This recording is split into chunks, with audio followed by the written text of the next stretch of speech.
Pitong kaanak ni dating police officer Rohingya Garma ang inappoint niya para magtrabaho sa PCSO noong panahong siya ang general manager nito. Ito ang lumabas sa hearing ng Quad Committee kanina base sa mga pagtatanong ni Congressman Dan Fernandez. Pangunahin dito ang kanyang anak na babae na inappoint bilang isang confidential agent. Siya ang anak na kasama ngayon ni Garma sa kanyang detention facility sa House of Representatives.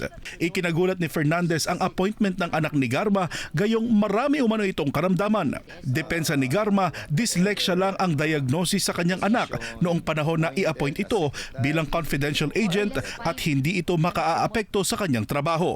Pero kung qualified ba ito? 2, may experience siya.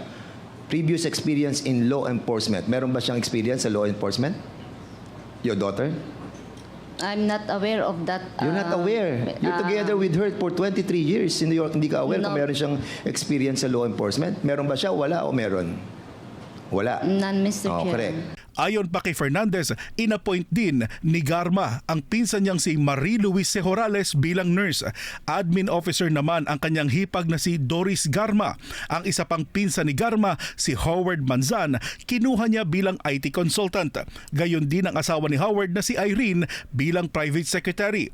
Inappoint din ni Garma sa PCSO ang isa pa niyang pinsa na si Junjun Ubales bilang bahagi ng kanyang security detail. Gayon din ang asawa ni Junjun na si Emmy.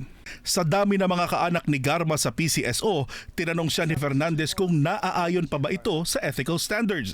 Mr. Chair, the positions that were given to them, ang requirement lang po is trust and confidence, Mr. Chair. Just like Okay. anybody in appointed, Mr. Chair. Para sa agenda, Deo de Guzman, BNC.